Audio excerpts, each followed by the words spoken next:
haven't told many people this, but in my head, I've got thousands of secret worlds all going on all at the same time.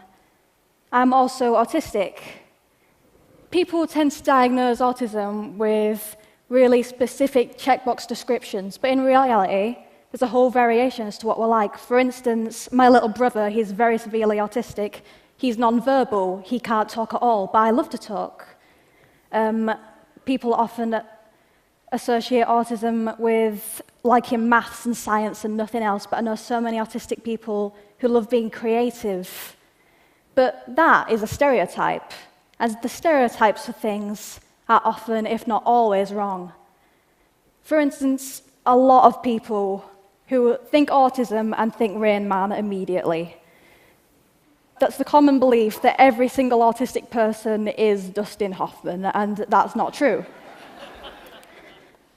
But that's not just with autistic people either. I've seen it with LGBTQ people, with women, with POC people. People are so afraid of variety that they try and fit everything into a tiny little box with really specific labels.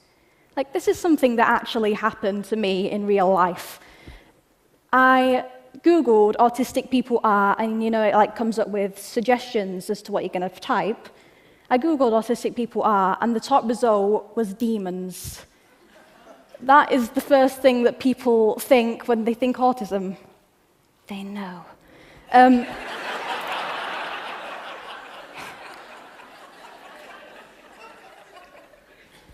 One of the things I can do because I'm autistic, it's an ability rather than a disability, is I've got a very, very vivid imagination.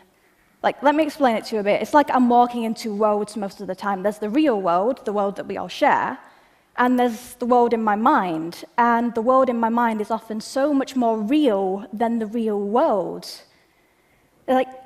It's very easy for me to let my mind loose because I don't try and fit myself into a tiny little box. That's one of the best things about being autistic. You don't have the urge to do that.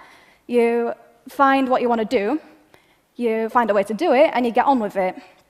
If I was trying to fit myself into a box, I wouldn't be here. I wouldn't have achieved half the things that I have now.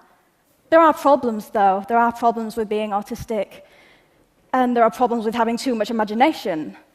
School can be a problem in general, but having also to explain to a teacher on a daily basis that their lesson is inexplicably dull, and you are secretly taking refuge in a world inside your head in which you are not in that lesson, that adds to your list of problems.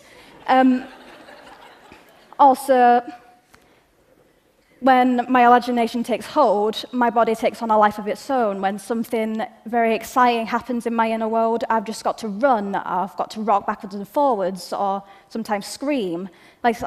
This gives me so much energy, and I've got to have an outlet for all that energy. But I've done that ever since I was a child, ever since I was a tiny little girl, and my parents thought it was cute, so they didn't bring it up. But when I got into school, they didn't really agree that it was cute. It can be that people don't want to be friends with the girl that starts screaming in an algebra lesson. And this doesn't normally happen in this day and age, but it can be that people don't want to be friends with the autistic girl.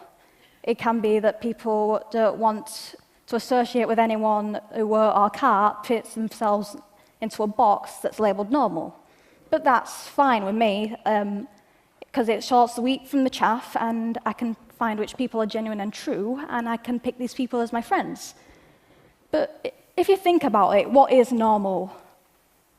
What does it mean? Imagine if that was the best compliment you ever received. Wow, you are really normal.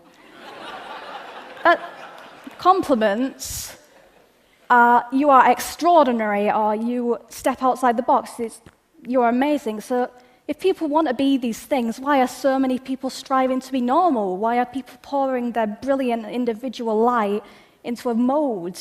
People are so afraid of variety that they try and force everyone, even if people who don't want to or can't, to become normal. There are camps for LGBTQ people or autistic people to try and make them this normal. And that's terrifying that people would do that in this day and age. All in all, I won't trade my autism and my imagination for the world. Because I am autistic, I've presented documentaries for the BBC. I'm in the midst of writing a book. I'm doing this. This is fantastic. And one of the best things that I've achieved, that I consider to have achieved, is I've found ways of communicating with my little brother and sister, who, as I've said, are non-verbal, they can't speak. And people would often write off someone who's non-verbal, but that's silly because my little brother and sister are the best siblings that you could ever hope for. They're just the best, and I love them so much, and I care about them more than anything else. I'm going to leave you with one question. If we can't get inside the person's mind, no matter if they're autistic or not, instead of punishing anything that strives from normal, why not celebrate uniqueness and cheer every time someone unleashes their imagination? Thank you.